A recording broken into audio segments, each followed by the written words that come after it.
धर्म के मर्मज महास्यों प्राचीन समय में ब्रह्मा जी के मुख से मैंने जो बात सुनी है उसे बताता हूं, सुनो। यह वचन बड़ा ही हितकर, सत्य और अटल है।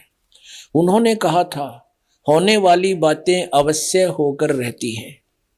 धरातल पर कोई भी ऐसा सुयोग्य पुरुष नहीं है जो प्रारब्ध को विफल बनाने में समर्थ हो सके।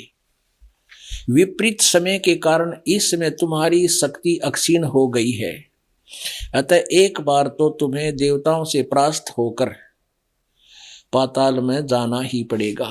ओहे, समय सदा बदलता रहता है। कुछ ही दिन पूर्व तुम सम्राट रह चुके हो। अब पुण्यात्माओं, यहां तो कह रहा है कि तुमने पाताल में नहीं जाना चाहिए, तुमने डरना नहीं चाहिए और पाताल में नहीं जाना चाहिए। अपने सतमंत्रों से प्रभाव से मैं तुम्हारी रक्षा कर लूंगा। और फिर तुरंत बदल गया बात। नैनू कहे, देख मैंने एक बात सुनी है, ब्रह्मा जी ने बताई, वह सच्ची बात है और सत्य है, अटल है कि धरातल पर कोई भी ऐसा सुयोग्य पुरुष नहीं है जो प्रारब्ध को विफल बनाने में समर्थ हो सके। यानी प्रारब्ध कट्टे कोई ना, और तुमने पाताल में तो जाना ही पड़ेगा। एक बार देवताओं से परास्त होकर पाताल में जाना ही पड़ेगा। फिर तेरे सतमंत्र कित गए हुए, ये सिर्फ भोकाण की बातें हैं, मूर्ख बनाने की है। और फिर तो कहना एक बात अटल है, मैंने सुनी है, वो तो सच्ची है, ब्रह्मा से सुनी है। अब ब्रह्मा का ज्ञान यहाँ पर सबको प्राप्त है, ब्रह्मा जी से सबने ज्ञान प्राप्त किया है। तो अब रामानंद जी ने ये पुराण भी बताए, दिखाए उसको कि भी देखो पुराणों में ऐसे लिखा है। अब वो भी ब्राह्मण था जो उसके पास आया हुआ था, और वो भी सभी ब्राह्मण लोग पहले इन सदग्रंथों में जरूर विश्वास रखते थे, सुनते थे दूसरे से। कहा जी, हाँ जी, ठीक है जी, ठीक है जी, जब पुराण में लिखा है तो बात खत्म होगी, ब्रह्मा जी ने कहा है तो बात खत्म होगी, बृहस्पति जी ने भी यही कहा है कि प्रारब्ध तो भोगने ही पड़ेंगे। तो वो दुखी प्राणी कहता है, जी जैसा होगा फिर देखी जाएगी। परमात्मा कहने लगे, कबीर परमेश्वर जी कहने लगे, स्वामी जी मैं एक अर्ज करना चाहता हूं आपके सामने। कहा भाई बोलो। आप वेदों को एथेंटिक मानते हो या पुराणों को? तो रामानंद जी ने कहा, स्वामी जी ने कहा कि मैं दोनों को ही सत्य मानता हूं, जो इनमें लिखा है वो सत्य है। परमात्मा ने कहा इसमें बहुत अंतर है। वेदों और गीता जी का ज्ञान ब्रह्म ने बोला है और पुराणों का ज्ञान किसी ऋषि विशेष ने बोला है। मैं जो बताना चाहता हूं, स्वामी कबीर परमेश्वर कहते हैं कि वेदों का ज्ञान फाइनल है और पुराणों में जो कहा है वो किसी ऋषि विशेष या ब्रह्मा विष्णु महेश की अपना विधान है, अपना अनुभव है। यदि ये वेदों से नहीं मिलता है तो ये व्यर्थ है। तो स्वामी जी कहते हैं नहीं, वेदों में भी ऐसा लिखा है। परमात्मा बोले नहीं, यजुर्वेद अध्याय नंबर 8 के मंत्र नंबर 13 में स्पष्ट किया हुआ है कि परमात्मा घोर पाप का भी नाश कर देता है, क्योंकि वर्तमान में जो दुख होता है प्रारब्ध के पाप कर्मों से होता है, और पाप कर्मों का नाश होए बिना वो सुख नहीं हो सकता। पेट में दर्द हो गया, उस दर्द का नाश होए बिना सुख नहीं हो सकता। तो उसकी औषधि है, जब ही सतनाम हृदय धर्यो भयो पाप को नासे, जैसे चिंगारी अग्नि की भाई पड़े पुराने घासे।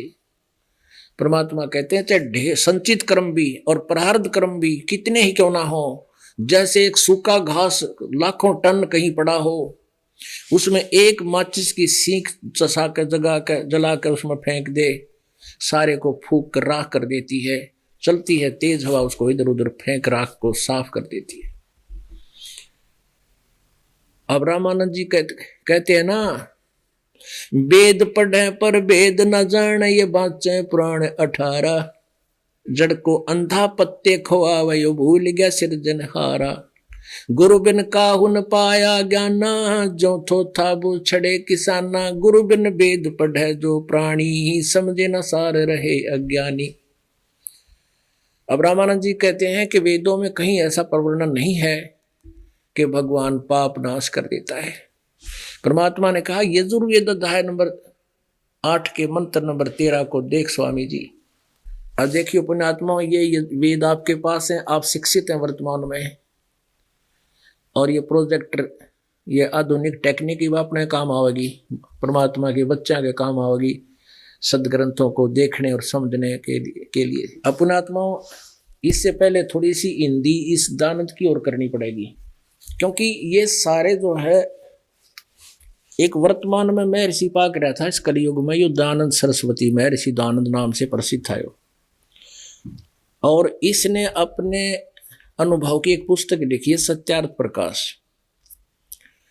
और उसके शुरुआत में लिखा कि मैंने ये इसकी रचना वेदों के ज्ञान आधार पर लिखी है। तो आम व्यक्ति वर्तमान में वेदों से तो वंचित रहा, वेद तो उसके हाथ से पहुंच से बाहर थे, क्योंकि ये ढेर सारे खरीदने पड़ते, और सत्यार्थ प्रकाश जो ले लिया सभी ने खरीद लिया कि इसमें जो ज्ञान लिखा है, महर्षि दानंद बड़े विद्वान थे, वेदों के ज्ञाता थे। ये इसकी ऐसे दंत कथा इसकी प्रसिद्ध थी, लोक वेद के आधार से प्रसिद्धि थी। तो सभी ने इस सत्यार्थ प्रकाश को, विशेषकर हरियाणा में जो थोड़े से भी भगवान को चाहने वाले थे, सबके घर में सत्यार्थ प्रकाश रखा हुआ था ये पुस्तक। और जब इसको परमात्मा कबीर जी के तत्व ज्ञान से जब इसका परीक्षण किया, तो ये तो एक आने का भी ना पाया, इसमें कोई वेद ज्ञान नहीं, और ना ही इसके अंदर कोई सामाजिक ज्ञान, वो भी सारा उल्टा ठोक रखा, सारी बकवाद गढ़ रखी इसके अंदर, और वेदों के विपरीत टोटल ज्ञान दे रखे।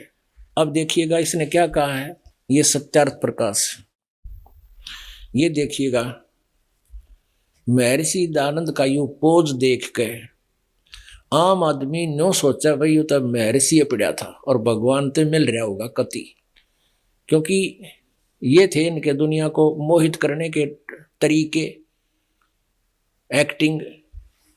अरे देखिए इनका ज्ञान, ये क्या लिखा है सत्यार्थ प्रकाश के प्रारंभ में, सत्यार्थ प्रकाश है, इसमें क्या लिखा कि वेद आदि विविध सद शास्त्र प्रमाणई संविनत है। ये सत्यार्थ प्रकाश वेद आदि सद शास्त्रों के प्रमाणों के आधार से श्रीमद परमहंस परिव्राजक आचार्य महर्षि दयानंद सरस्वती स्वामी विरचित है। महर्षि दानंद के पहले और पाछा कितनी बड़ी बड़ी उपाधि ला रखी है कि इसने वेदों के आधार से इसकी रचना की है। ये सत्यार्थ, और ये कहाँ से प्रकाशित है, वैदिक यति मंडल दानंद मठ दीनानगर पंजाब से।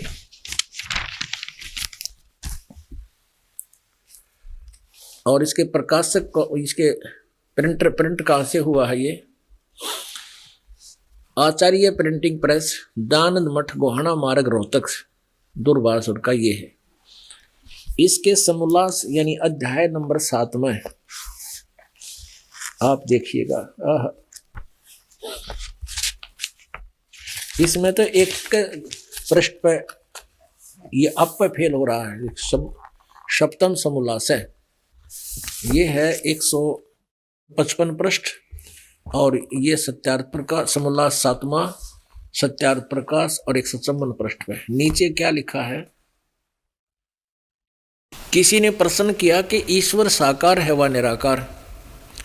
स्वामी जी ने उत्तर दिया निराकार। अब देखो 155 पृष्ठ पे ही अगले पृष्ठ पे, लंबा चौड़ा भी ना गया कि तय, सप्तम समोल्लास, यहाँ प्रश्नकर्ता ने प्रश्न किया कि परमेश्वर की स्तुति प्रार्थना और उपासना करनी चाहिए व नहीं। स्वामी जी कहते हैं, उत्तर देते करनी चाहिए।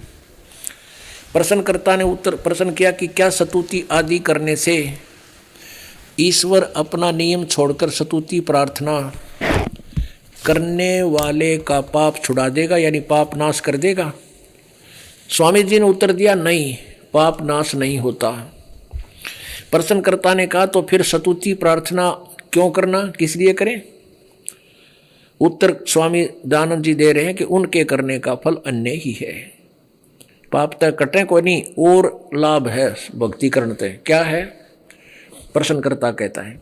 उत्तर स्वामी दानंद जी देते हैं, कहते हैं स्तुति से ईश्वर में प्रीति उसके गुणक्रम स्वभाव से अपने गुणक्रम स्वभाव का सुधरना, प्रार्थना से निरअभिमानता, उत्साह और सहाय का मिलना, उपासना से परब्रह्म से मेल और उसका साक्षात्कार हो जाना। अरे तरह के भैया कहते हैं पाप तक कट्टे नहीं, और पापी आत्मा परब्रह्म से यानी ब्रह्म से भी दूसरे भगवान से मिल ले और उसका साक्षात्कार कर ले। साक्षात्कार तो साकार का हो, निराकार का साक्षात्कार कितना होगा। ये देखो आमने सामने, यहाँ तो कह रहे हैं कि परमात्मा निराकार है, और यहाँ कहते हैं बख्श उपासना से परब्रह्म से मेल और उसका साक्षात्कार हो जाता है। वाह रे स्वामी जी, भांग पी के लिखा करता हो पुण्यात्माओं, ये आपका जच्ची ना होगी क्योंकि भांग पीता होगा, वो तो भांग के ठूठे पिया करता कहती लोटे के लोटे। अब ये थोड़ा दिखाना पड़ेगा ना जच्चे को ना। ये देखिएगा, ये दानद की ही आत्मकथा स्वयं अपने हाथ से लिखी हुई है और इन आर्य समाज के इन अनुयायियों ने छपवा रखी है। अब देखो ये है आत्मकथा दान सरस्वती, इसने अपने हाथ से लिखा। प्रकाशक है वैदिक पुस्तकालय, दानंद आश्रम, केसरगंज, अजमेर तक, राजस्थान से। मुद्रक है वैदिक मंत्रालय, केसरगंज, अजमेर। अब ये स्वयं यहां पर लिख रहे हैं, देखिएगा। आत्मकथा प्रश्न नंबर 22 से प्रारंभ होती है। पश्चात जिस वस्तु की खोज में था, ये अपने हाथ से लिख रहे हैं, उसके अर्थ आगे को चल दिया और सूरज आसूद सुदी 2 संवत 1953 अर्थात सन 1856 को दुर्गा कुंड के मंदिर पर जो चांडालगढ़ में है पहुंचा। वहाँ 10 दिन व्यतीत किए। वहाँ मैंने चावल खाने सर्वथा छोड़ दिए। केवल दूध पर अपना निर्वाह करके दिन रात योग विद्या के अध्ययन और अभ्यास में तत्पर रहा। दुर्भाग्यवश वहाँ मुझे एक बड़ा दोष लग गया, अर्थात भांग पीने का स्वभाव हो गया। सो कई बार उसके प्रभाव से मैं सर्वथा बेसुध हो जाया करता। ये दास नहीं कहता, इनके द्वारा लिखी हुई पुस्तक पढ़ के सुना रहा है। और इसके और सारे जो समाज नाश की बताए जाते हैं, इसकी और इसी मोटी पुस्तक है इसकी जीवनी। उसमें तम्बाकू सूंघा करता, हुक्का पिया करता, तम्बाकू खाया करता, और पता नहीं पारे की गोली खाया करता, अबरक भस्म खाया करता, चाय पिया करता और भांग पिया करता। ये सारा कुछ लिख रखा है। तो अब कहने का भाव ये है कि ये भांग पी के ऐसी बात लिख सकता आदमी। पहले पृष्ठ पर लिख रहा है निराकार, अगले वह कह रहा है साकार, उसका साक्षात्कार हो जाए और पाप कटे नहीं। पुण्यात्मा, इस दानंद जी की थ्योरी तो ऐसी है कि उससे और लाभ हो जाएगा। जैसे साबुन विक्रेता का बहुत बड़ा बोर्ड ला रखा है, वो किसी ने थोक विक्रेता और बड़ा प्रसिद्ध हो रहा है, और उसने लकड़ी के गुटके पैक करके दे रखे होंगे, ऐसा लगता है उसने साबुन सपने में देखा नहीं हुआ। जिसकी ये स्टेटमेंट हो, कैसी, कोई उससे पूछे इस साबुन विक्रेता क्या साबुन कपड़े का मैल छुड़वा देगा, मैल नाश कर देगा, और वो साबुन विक्रेता कहे कि नहीं, साबुन कपड़े का मैल नहीं छुड़वाता, तो प्रश्न करता स्वाभाविक कहेगा फिर साबुन लाने का फायदा क्या, और उत्तर मिले कि उससे कोई और लाभ हो सकता है। होता है क्या, कपड़ा मजबूत बन जाएगा। तो क्या उस व्यक्ति ने कभी जिंदगी में साबुन देखा है? प्रयोग तो बहुत दूर की बात, उसको तो डेफिनेशन का भी ना पता भगवान साबुन की का। तो ये महर्षि पाक रहा था, इसने परमात्मा की परिभाषा का भी ना पता, दर्शन तो बहुत दूर की बात है, उसकी महिमा से भी परिचित नहीं। वेदों में क्या लिखा है ये वेदों में जानता नहीं, वेदों में लिखा क्या था, कहा क्या है, वेदों में दिखाता हूं आपको अभी। अब जैसे कोई रोगी जावे वैद्य के पास और बहुत बड़ा बोर्ड लगा रखा हो वैद्य का, और रोगी कहे कि भी क्या मेरा औषधि खाने से रोग नाश हो जाएगा, और वो नकली वैद्य ये जवाब देवे कि नहीं, औषधि खाने से रोग नहीं नाश होगा, तो रोगी भाई पूछेगा स्वाभाविक, भाई फिर औषधि खाने की आवश्यकता क्या है, किसी और लाभ हो जाएगा, क्या हो जाएगा, पहलवान बन जाएगा। अरे पहलवान, उसकी ब्रांडमेटी हो रही है, बर्तून ने कटारी है, का पहलवान बन जाएगा। तो वो तो नकली वैद्य, और उनमें मेरे ख्याल में लकड़ी का पूरा भर जाएगा उनमें पैकेटों में, वो ऐसी बकवास कर सकता है। तो ऐसा सिद्धांत, ऐसा विधान, ऐसी थ्योरी है सत्यार प्रकाश के ज्ञान की, महर्षि दयानंद की। अब प्रश्नकर्ता कहता है क्या भगवान की उपासना करनी चाहिए? हाँ करनी चाहिए। क्या भगवान पाप छुड़वा देगा, पाप नाश कर देगा? कि नहीं नहीं। तो फिर लाभ के भाई? कहता बस उसका साक्षात्कार हो जाएगा, उससे मेल हो जाएगा। अरे पापी आत्मा, पाप कटे नहीं, और वो भगवान तो मिल लेगा। अरे थरा बाग फूटे बाग हमारे सी मैं ऋषि मिले हमने। अब उन्हीं के द्वारा अनुवाद किया गया यजुर्वेद। अब इसमें 6 बार लिखा है भगवान के गुणों में कि परमात्मा घोर पाप का भी नाश कर दे। ये देखिए, ये यजुर्वेद है, ये महर्षि दयानंद सरस्वती द्वारा, इसके द्वारा अनुवादित है, ये राइटर नहीं है इसका।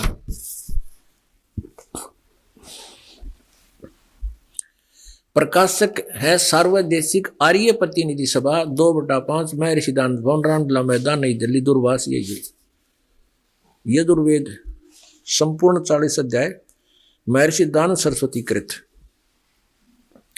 मुद्रक है Prince offset printers, 1510 Pataudi house, Daryaganj, नई दिल्ली।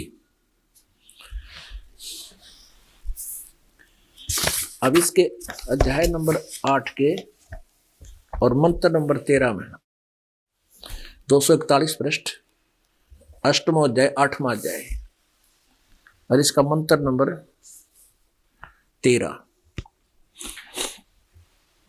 अब ये संस्कृत है, ये अक्षर में अक्षर फंसा रखे हैं, ना ये पढ़े जा ना पढ़न मावे हैं। इसमें ये और परमात्मा ने सिंपल लैंग्वेज में लिख रखी है सारी ये बातें, वो ना पढ़न दिन हमारे ताई।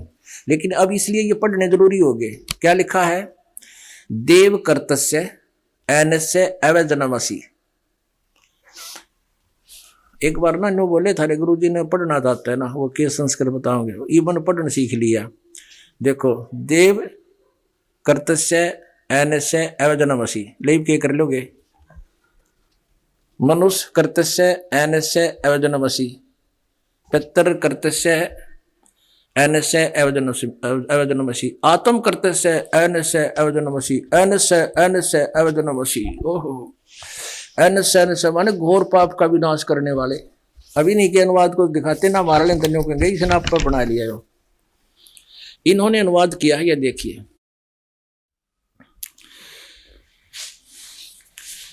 यह लिखा है कि हे सबके उपकार करने वाले मित्र आप, यहां और डंगाड़ा दिया इसने, अब मित्र लिख दिया। ये पढ़ने वाला ने सोचा मित्र के बारे में लिख रखा होगा, क्योंकि महर्षि दयानंद तो कहते हैं ना, वेदों में तो लिख नहीं रखा कि परमात्मा पाप नाश करता है, और वेद कह है कि तो घोर पाप नाश कर दे। तो ये मित्र माने परमेश्वर शब्द है, इन्हीं के शब्दों दिखाते हैं। पुण्यात्माओं, ये क्रोथा कांड जो है ना, इसका यही कारण था कि जब से इस दास को अध्यात्म ज्ञान हुआ, तत्व ज्ञान हुआ, परमात्मा ने मोतियाबिंद का ऑपरेशन कर दिया अज्ञान वाले का, तो दास ने इन सभी सदग्रंथों को पढ़ा, देखा, वेदों को देखा, परमात्मा की वाणी को देखा, पढ़ा, और फिर सत्यार प्रकाश को पढ़ा, तो इसमें बहुत त्रुटि पाई। तो हमने प्रकाश समाचार पत्रों में विज्ञापनों के माध्यम से ये बताना शुरू किया कि ऐसे ऐसे वेदों में लिखा है पाप नाश हो जाते हैं, और महर्षि दयानंद जी ने अपने विधान, अपनी अनुभव में लिखा है कि पाप नाश भगवान नहीं करता। तो सत्यार प्रकाश वेदों अनुसार नहीं है, उससे हटकर हमने फिर पुनः वेदों को ही देखना चाहिए। इस बात का उन व्यक्तियों को दुख हो गया जो आचार्य लोग थे, क्योंकि उनकी दुकान बंद होने को आएगी, लोग उनको धिक्कार करते कि तुम इतने दिन हो गए, तुमने पढ़ा कोई ना ढंगता है, और सत्यार प्रकाश बिकना बंद हो जाएगा। इस दृष्टिकोण से उन्होंने लोगों को भ्रमित करना शुरू कर दिया। उत्तर दिया उन्होंने एक दिन समाचार पत्रों में कि रामपाल को संस्कृत नहीं आती है, ये तो झूठ बोलता है, वेदों में कहीं नहीं लिखा है, भगवान पाप नाश कर देता। तो हमने फोटो स्टेट कॉपी करवा कर विज्ञापन के माध्यम से 8वें अध्याय के यजुर्वेद की 13वें मंत्र की भेज दी, पेपर में निकलवा दी कि दयानंद जी की ही अनुवादित है, पढ़ लीजिए। तो उन्होंने उत्तर दिया कि उसमें तो मित्र के बारे में लिख रखा है, भगवान के बारे में नहीं। यानी इनका उद्देश्य यह था दुनिया को भ्रमित रखें, सच्चाई से परिचित ना हो जाएं, और इस कारण से इन्होंने दुनिया को सच्चाई से हटा करके झूठ बोल बोल कर बदनाम करके ये इतना जुल्म करवा दिया। अब देखो सत्यार्थ प्रकाश दयानंद जी का, ये सत्य वही सत्यार्थ प्रकाश है। इसके प्रकाशक हैं वैदिक यति मंडल, वही नो का नो जो अभी आपको दिखाया था, दयानंद मठ दीनानगर पंजाब से, और ये यहाँ से छपा है आचार्य प्रिंटिंग प्रेस, दयानंद मठ गोहाना मार्ग रोहतक दूरवास। ये इसके प्रथम समोल्लास में प्रथम अध्याय में और 18 नंबर पृष्ठ पे ये प्रथम समोल्लास है, और ये 18 पृष्ठ पे यहां लिखा है, जो सबसे स्नेह करे और सबको प्रीति करने योग्य है वह परमेश्वर सबका सच्चा मित्र है, इससे परमेश्वर का नाम मित्र है। तो वहां मित्र मीन हमने परमेश्वर ही जानना पड़ेगा, लगाएंगे हम। अब लीजिए यजुर्वेद उन्हीं के द्वारा अनुवादित है, महर्षि दानंद द्वारा, जो हम अभी पढ़ रहे थे। इसमें क्या लिखा है, ये अनुवाद है यजुर्वेद अध्याय नंबर 8 के श्लोक मंत्र नंबर 13 का। हे सबके उपकार करने वाले मित्र अर्थात परमेश्वर, आप देव कर्तव्य दान देने वाले के अपराध के, एन से माने अपराध कहो, पाप कहो, एन से माने अपराध, एन से माने पाप, पाप कहो चाहे अपराध कहो, आप दान देने वाले के, एन से माने पाप के, अपराध के, आवेदन माने विनाश करने वाले हो, ओहो, यानी पाप छुड़वाने वाले हो, पाप नाश करने वाले हो, मनुष्य कर्तव्य साधारण मनुष्यों के किए हुए, एन से माने अपराध के, आवेदन माने विनाश करने वाले हो, पितृ कर्तव्य पिता के किए हुए, एन से माने अपराध के, इन्होंने विरोधाचरण के लिखा है। अवैधन माने हरने वाले हो, 6 प्रकार नाश कर हरने वाले हो। आत्म कर्तव्य से अपने किए हुए, एन से माने पाप के, अपराध के। अवजन माने नाश करने वाले हो, छुड़वाने वाले हो, दूर करने वाले हो। एन से अधर्म के अर्थात घोर पाप के नाश करने हारे हो। विद्वान जानता हुआ मैं जो कुछ भी अधर्म आचरण किया करता हूँ वह करूँ, अनजान में जो कुछ भी किया करता हूँ वह करूँ, उस सब के, एन से माने अपराध के, दुष्ट आचरण के नहीं, अपराध के, पाप के। अवैधन माने दूर करने वाले, नाश करने वाले हैं। यानी जो भी अनजानपने में जो भी मुझसे और या जान के भी करूं, उसको भी आप, उस पाप का भी आप नाश करने वाले हो। अपने आत्माओं, ये ना समझना कि इसमें एक सेंटेंस लिखा है कि मैं जान का पाप करूं चाहे अनजाने में करूं, सबका पाप का नाश करने वाले। इसका अर्थ क्या है? जैसे हमने पता है कि हम पोछा लगाते हैं, लीपते हैं या वैसे कपड़े से, फिनाइल से, तो उसमें जीव मरते हैं, पता है हमने, और कर रहे हैं। हम खाना बनाते हैं, लकड़ियों में, गैस में, चूल्हे में जीव जलते हैं, पता है, वो अदृश्य जलते हैं। किसान खेत में हल जोतता है, उसको पता है इसमें जीव मर रहे हैं, खेतों जमीन से बाहर आ रहे हैं, बेघर हो रहे हैं, लेकिन वो मजबूरी है, वो करने पड़ेंगे। कुछ ऐसे कर्म हैं जो करने ही पड़ते हैं, तो वो जानते हुए भी हो रहे हैं, उनका भी नाश करेंगे, भक्ति से होगा। जैसे कपड़ा प्रतिदिन यूज करने से मैला होता है, तो प्रतिदिन साबुन और पानी का प्रयोग करो, साफ होता रहेगा। लेकिन जानबूझ कर नहीं करने, जैसे मांस खाने के लिए बकरे कोई जीव हिंसा कर ली, या कोई वैसे, जैसे आप रास्ते में देख रहे हो मकोड़े कीड़ी चल रही है और आप जानबूझ कर उनके ऊपर कर चल रहे हो, तो वो पाप है। उनसे बचने की चेष्टा करो जहां तक संभव हो, और बचते बचते भी कोई मरता है तो वो पाप नहीं। अपने आत्माओं, अब क्या बताते हैं रामानंद जी को परमेश्वर कबीर जी ने दिखाया कि देखो स्वामी जी, आप तो पढ़ रहे हो, संस्कृत पढ़ी हो इसने। अब परमात्मा के सामने रामानंद जी झूठ नहीं बोल सके थे। न बोले बच्चा, कति सही लिखा हुआ। मन तो जिंदगी में कदे देखा को ना, इस दृष्टिकोण से पढ़ा है नहीं इसको। अपने आत्माओं मोती मुक्ता दर्शत नाही, ये जग है सब अंदरे, दिखत के तो नैन चश्म, इनका फेरा मोतिया बंदरे। परमात्मा कहते थे आवाज लगा लगा कर कि तुमने ये विद्वान दिखाई देते हैं, संस्कृत भाषी, संस्कृत के वक्ता, चारों वेदों ने घोट के बोले जा रहे हैं, ये तो इनका मोतियाबिंद हो रहा है, इनको ज्ञान कति नहीं। जैसे किसी का मोतियाबिंद हो जाता आंखों में, वो आंखें कति स्वस्थ दिखाई देती हैं, स्वस्थ, लेकिन उनको दिखता कति नहीं, अंधे होते, नपट अंधे। तो परमात्मा कहते तुमने ये विद्वान दिखाई देते हैं, ये मैं ऋषि की पदवी लाए, फिर इन्हें कह का भी नहीं पता वेदों में क्या लिखा हुआ है। गुरु बिन काहू न पाया ज्ञाना, जो थो था बुझ छड़े किसाना, गुरु बिन वेद पढ़े जो प्राणी, समझे न सार रहे अज्ञानी। परमात्मा ने रामानंद जी को वेद पढ़ाए। रामानंद जी 104 साल के बूढ़े ने चरणों में शीश रख दिया कि आप गुरु, मैं आपका बालक। निरंजन धन तेरा दरबार, निरंजन धन तेरा दरबार, जहां पर तनिक ना न्याय विचार, जहां पर तनिक ना न्याय विचार। परमात्मा क्या करते, अरे ज्योति निरंजन काल, इस तेरे लोक में कित न्याय नाम की चीज नहीं, कित तनिक भी जरा सा भी न्याय नहीं है।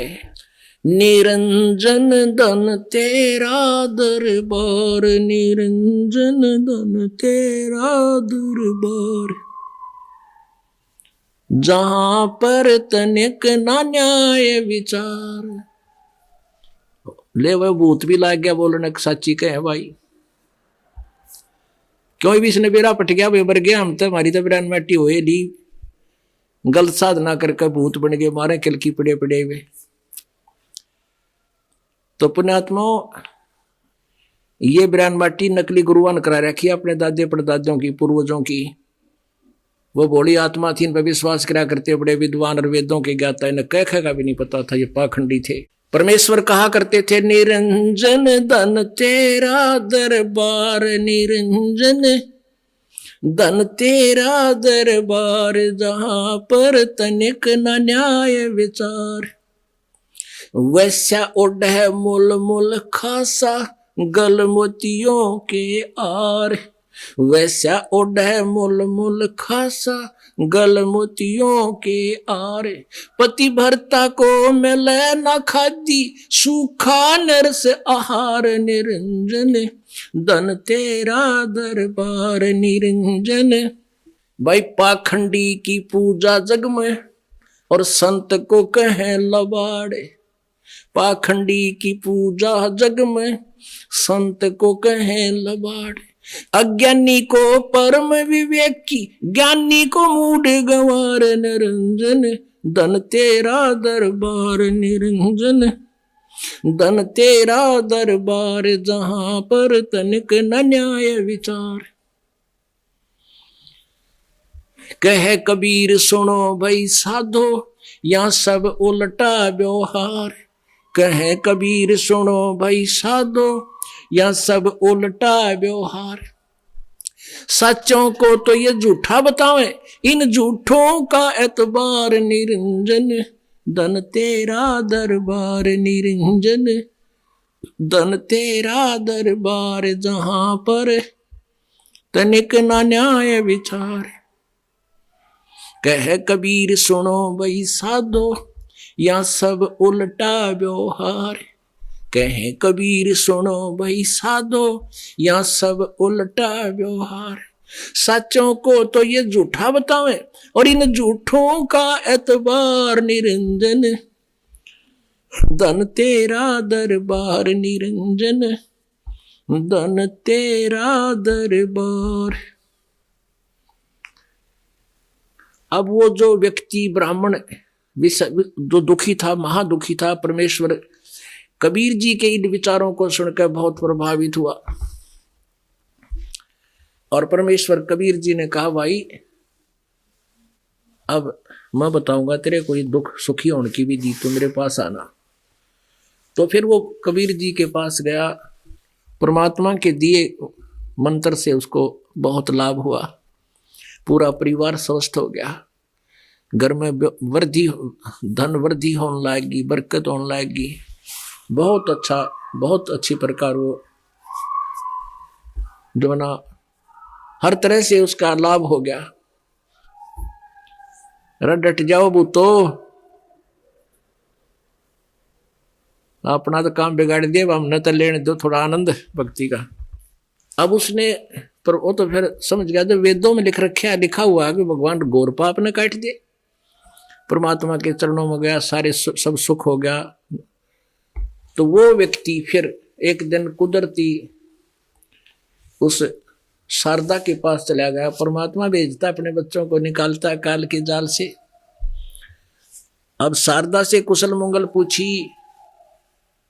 शारदा ने अपना दुख रोया कि मैं तो बहुत दुखी होगी, मेरा तो इंतजार कर रही हूं कब मौत आवे, मेरा दुख दूर हो, मर के पांडा छूटेगा, पीछा छूटेगा।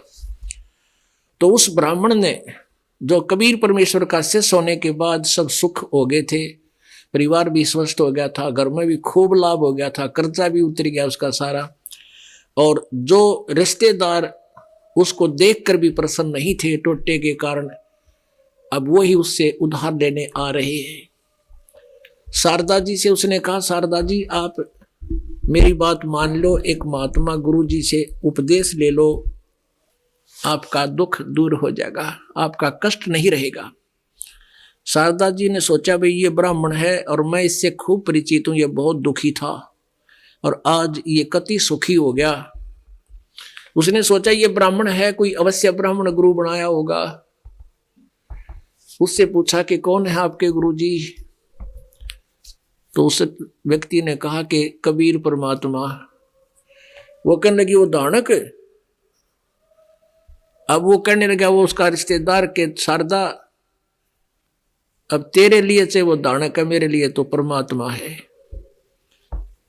और वो परमात्मा आए हैं सतलोक नक्ष चलकर, और जो काम भगवान किया करता वो भगवान आज काशी में करने लग रहे हैं, जब करवाया जाता करवा ले। एक बात बता। वो कहने लगी कि आप तो ब्राह्मण होकर दानक ते नाम ले लिया, तेना शर्म नहीं आई? इज्जत का नाश कर दिया, हम तो जगत के गुरु हैं। अब परमात्मा के ज्ञान से परिचित था, वो कहने लगा, शारदा दुख ना माने, मैं भी ब्राह्मण हूं और तो भी ब्राह्मणी है। अब भगवान के ज्ञान के आधार से मुझे पता लग गया कि हम जीव हैं, हम एक इंसान हैं, हम अलग नहीं है। हमारा ब्राह्मण वाला एक भी कर्म कोई ना, ब्राह्मण तो मैं ही बोया हूं जब तक उस कबीर सिंह का नाम लिया है। ब्राह्मण सोए जो ब्रह्म पहचाने, परमात्मा ने पहचान ले, वो ब्राह्मण होता है।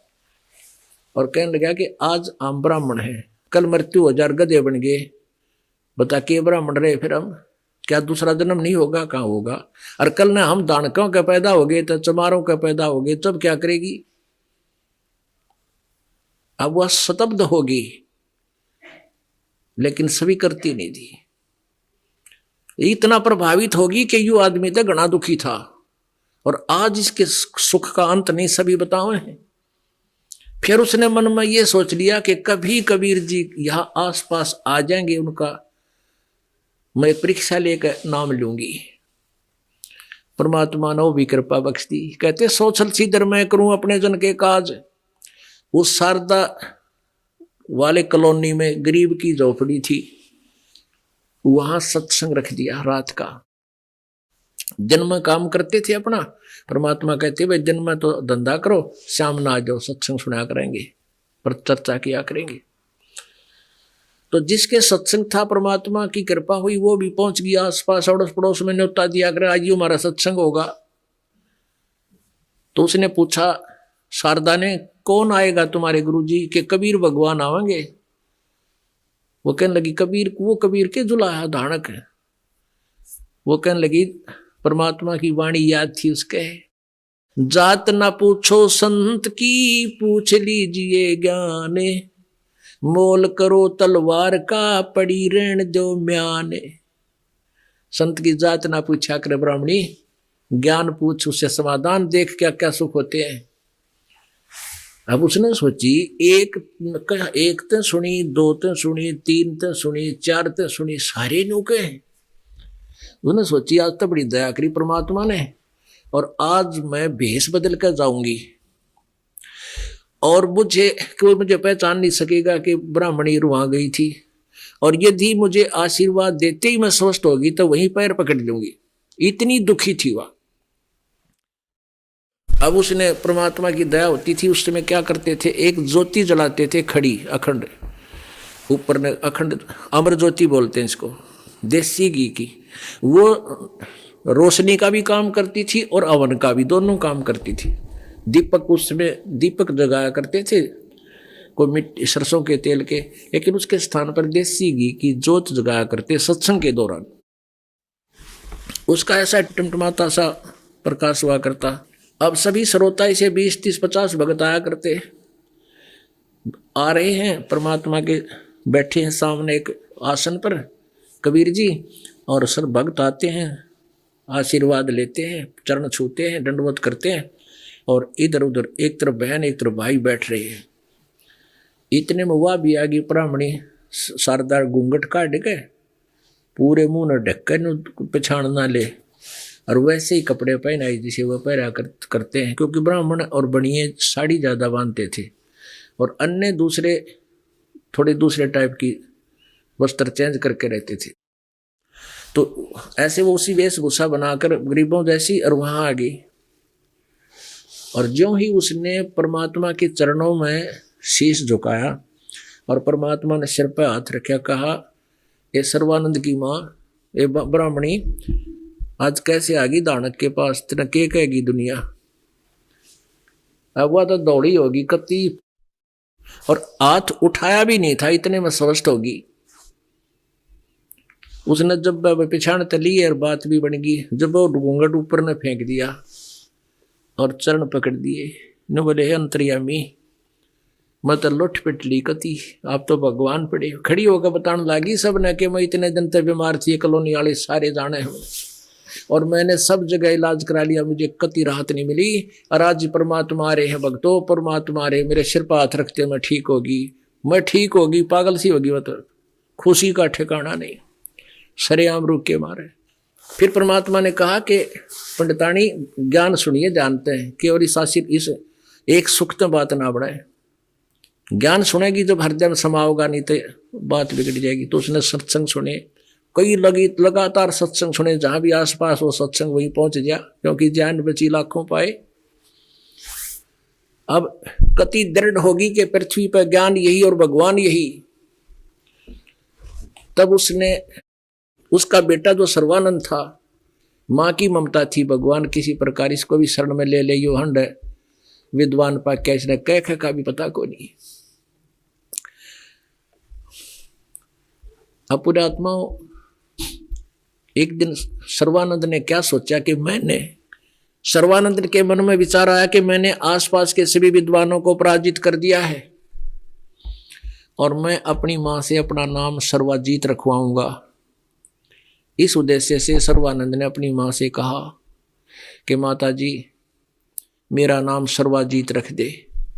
मां ने कहा, बेटा सर्वानंद के बुंडा नाम है, ये कोई बुरा नाम थोड़ा है, बहुत अच्छा नाम बेटा। अक नहीं माता जी, मेरा नाम सर्वाजीत रख दो, क्योंकि मैंने सभी विद्वानों को पराजित कर दिया है, और मेरे नाम से ही दुनिया को पता लगे कि ये है वो सर्वाजीत जिसने सब पर विजय पाली है, सब विद्वानों को परास्त कर दिया है, मेरे नाम से ही परिचित हो।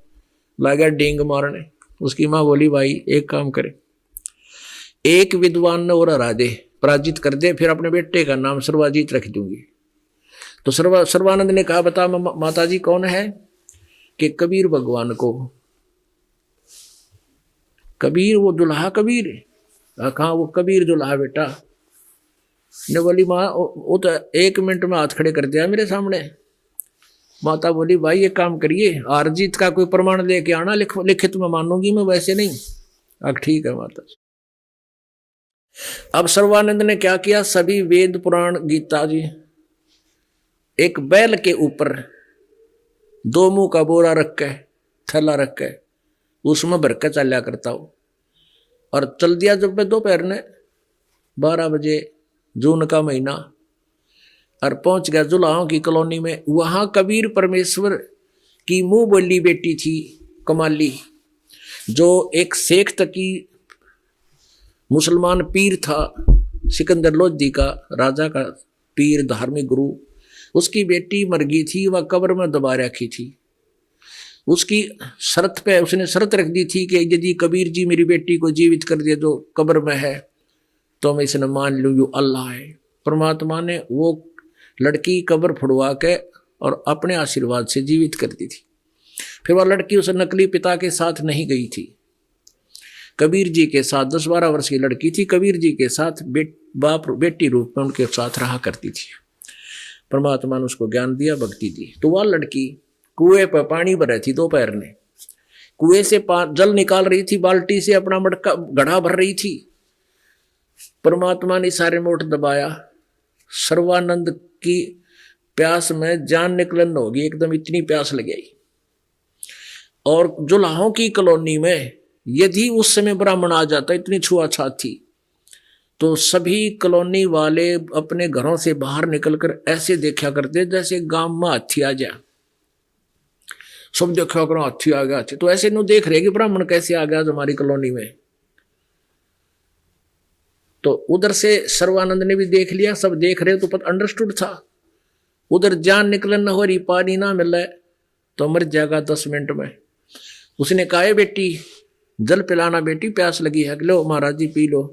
उसने ऐसे कर लिया, लड़की ने कुएं से जल बाल्टी से निकाल कर उसके डाल दिया। जब वो छक लिया ना, प्यास खत्म होगी। जब उसने देखा इधर उधर, अगर सारे देखे तेरे को, तो उस समय छुआछात इतनी चरम सीमा पर थी कि ऐसे वो मौत समझते थे अपनी, कि दानका के कुएं का पानी ब्राह्मण ने पी लिया। तो उसने सोचा तो बेइज्जती होगी, ने बोलिया ए लड़की ये कौन जाति का कुआं है? लड़की बोली पंडित जी जुलाहों की कॉलोनी में ब्राह्मणों का कुआं नहीं होता, जुलाहों का ही कुआं होता है। ए लड़की तूने पहले क्यों नहीं बताया मेरे से, है तूने मेरा दीन भ्रष्ट कर दिया। ने बोली पंडित जी जब तक तेरी जान लेकर हो रही थी पहले पूछ लेता मैं कि नटू थी, जब तो तेरी प्राण आ गए थे आंखों में, डरता मरता पी गया पानी नखरे कर रहा। तो फिर ने बोला ये लड़की गणी ना बोला है को कबीर का घर कहाँ है, कबीर का घर। अब पता था उस बेटी ने कि यू खसन आया होगा, गुरु पिताजी के साथ बकवाद करना आया है। ने बोली आजा, अपना भरका मटका चल पड़ी कि आजा ब्राह्मण मेरे साथ साथ, मैं बताती हूँ भगवान। वो कहने लगी कि कौन से कबीर का घर पूछता है परमात्मा। लड़की ने कहा कबीर का घर शिखर में, शिखर मानी सतलोक में, सबसे ऊपर टॉप मोस्ट प्लेस पे सतलोक में। कबीर का घर शिखर में जहां से ले ली गैल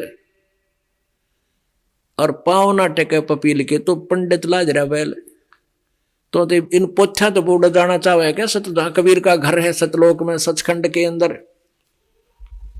ने बोला ए लड़की गणी ना बोला है, मैं कॉलोनी में पूछ रहा हूं उसका कहाँ है घर, कि आ जाए मेरे साथ साथ कॉलोनी में बता देती हूँ।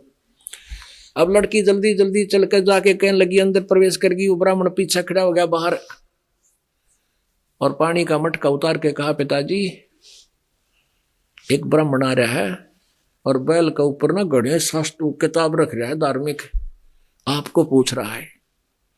पिता कबीर जी बोले जा बेटी बुला ले। वो बाहर आई कि आ जाओ पिताजी याद कर रहे हैं आपने, आ जाओ अंदर आ जाओ।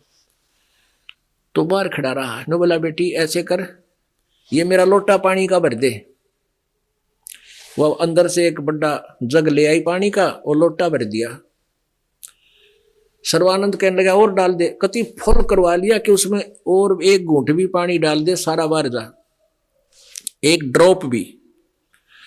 और कहने लगा बेटी ये लोटा ले जा मेरे वाला भरा हुआ और कबीर जी को के सामने रख दे, जो उत्तर दे मुझे बता। वह लड़की धीरे धीरे पकड़ के लोटे को के कहा कि जल नहीं इसका गिरना चाहिए। वो धीरे धीरे लेगी। अकेलो पिताजी सर्वानंद ने भेजा धर दे बेटी, और रख दिया। परमात्मा ने क्या करा, एक लंबी मोटी सुई थी वह डाल दी उसमें लोटे में और कहा जा उस सर्वानंद को दे दे। वो उठा के फिर जल को फेर लिया लोटे को, ले पंडित जी लो। तो उस सर्वानंद ने कहा क्या जवाब दिया मेरे प्रश्न का? अब पिताजी तो बोले नहीं, इसमें एक सुई डाल दी लोहे की। अच्छा, फिर अंदर गया वो कि ए कबीर आओ पंडित जी कैसे आना हुआ, तेने मेरे प्रश्न का क्या उत्तर दिया? परमात्मा ने कहा आप जी का प्रश्न क्या है ये बताइएगा। मेरा प्रश्न है कि मैंने अपनी माँ से अपना नाम सर्वाजीत रखवाना है, क्योंकि मैंने सभी विद्वानों को शास्त्रार्थ में पराजित कर दिया है। मेरी माँ ने कंडीशन रखी है कि मैं आपको पराजित करके जाऊं ज्ञान में और आपसे लिखवा के ले जाऊं, तब मेरी माँ मेरा नाम सर्वाजीत रखेगी। मैं तेरे से शास्त्रार्थ करने आया हूं, लेकिन मैं ज्ञान से ऐसे परिपूर्ण हूं जैसे ये जल का लोटा लबालब भरा हुआ है, इसमें और जल नहीं समाएगा। मेरे साथ वार तर्क वितर्क करने की आवश्यकता नहीं है, अपनी हार लिख दे।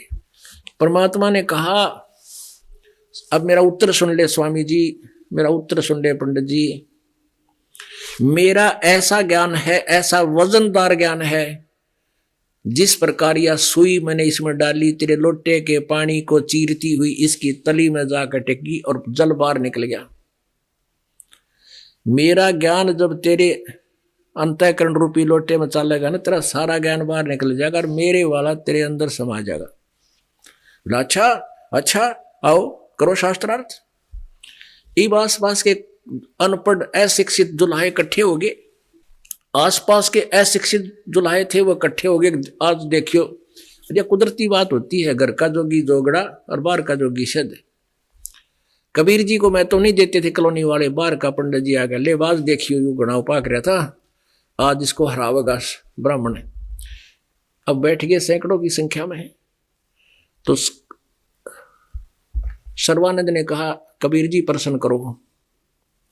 परमेश्वर ने कहा कि कौन ब्रह्मा का पिता है, कौन विष्णु की माँ, शंकर का दादा कौन है, हमको दे बता।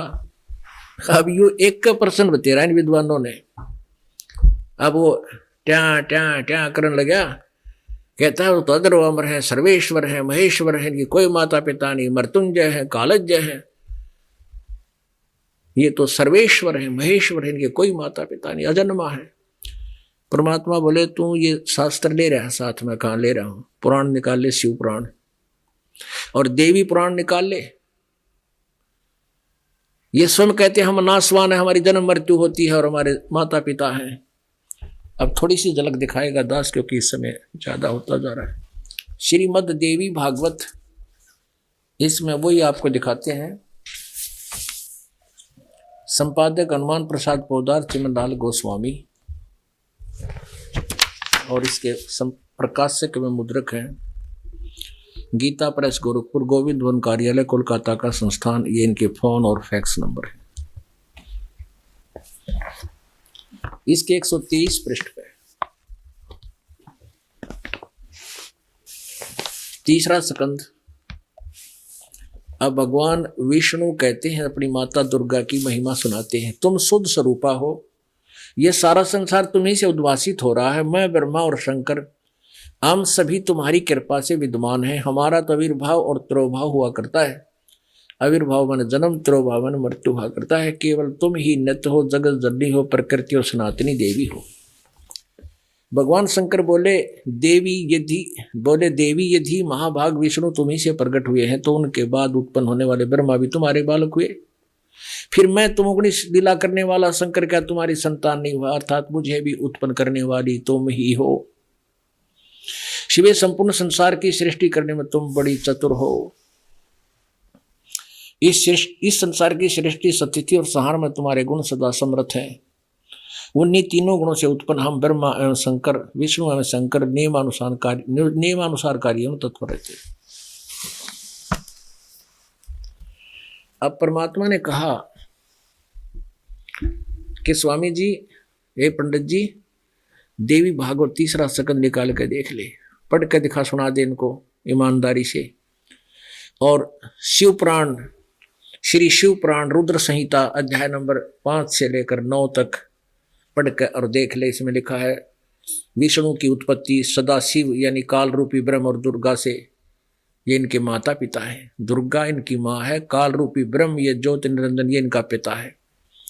अब उसने वो भी खोल के देखा, एज इट इज लिखा था, पर अभिमान नहीं मानने देता। कहते हैं राज तजना सहज है और सहज त्रिया का ने, और मान बढ़ाई ईर्षा दुर्लभ तजना ये। अरे ये तजे बिना भगवान नहीं मिल सकता।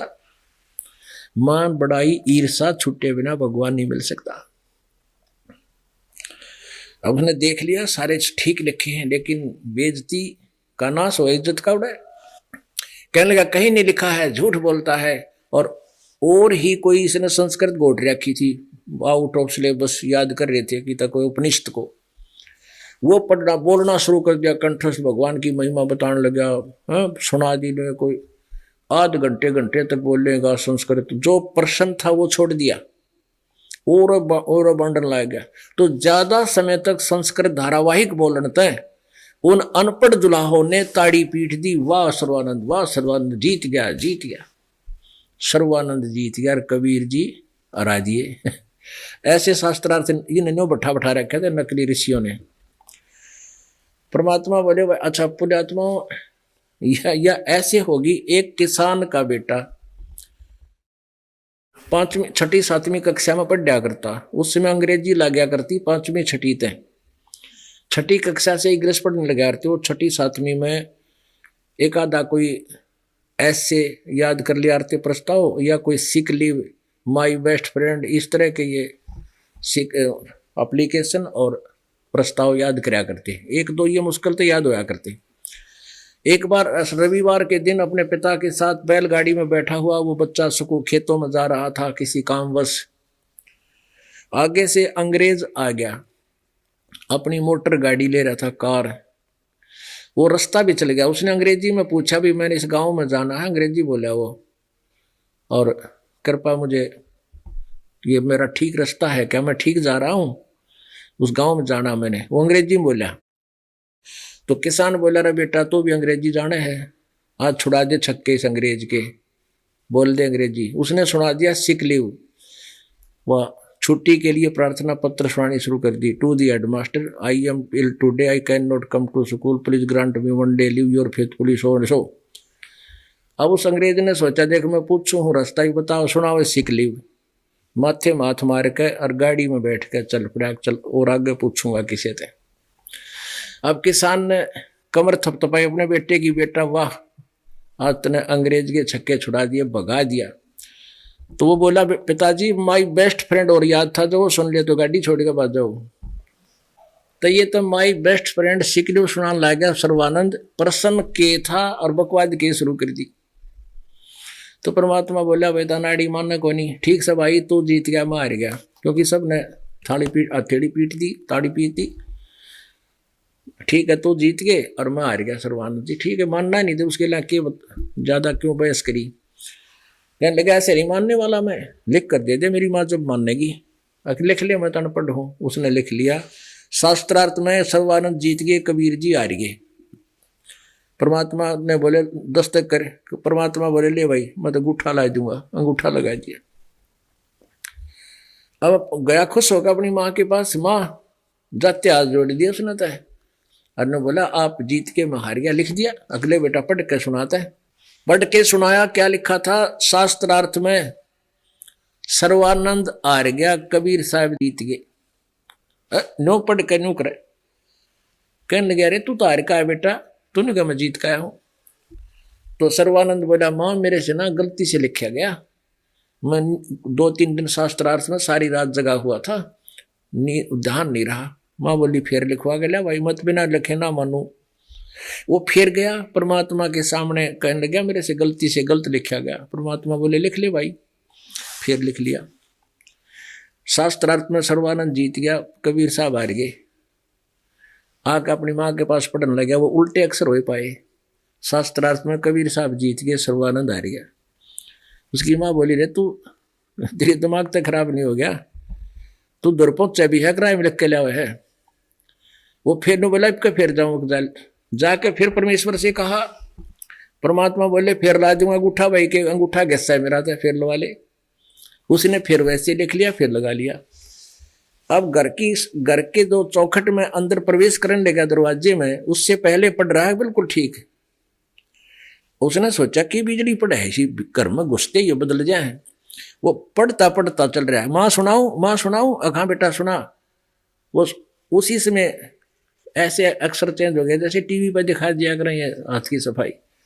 उस पर क्या लिखा पाया, सर्वानंद हार गया, कबीर साहब जीत गया। मुंह खुला खुला रह गया। बोले रे पढ़ता क्यों ना विद्वान है। वह माँ बोली पढ़ दे, क्यों गूंगा हो गया, बैठ गया पेट पकड़ के। जब तूने सोचा मेरा गलती हो जाती, वहां क्या बदले, जब कल जाए लगा उसका। कहने लगा माँ के बताऊं, वहां से लिख के लाऊं ठीक रही हो जा से उलट। न बोली बेटा तू ठीक का ना लिख रहा, तू लिख गलत रहा है, और ऐसा ही हुआ, तू हारा वो जीता है। अखा माँ हार गया वो जीता है। वो जीते हैं भगवान। बेटा भगवान नाम ले ले, क्यों दुनिया ने मूर्ख बना रहा है, तू भी नरक में जाएगा। मेरी आत्मा तेरे में घनी फंसी हुई है, और मुझे पता लग गया मेरा बेटा विनाश को प्राप्त होगा, मुझे नींद नहीं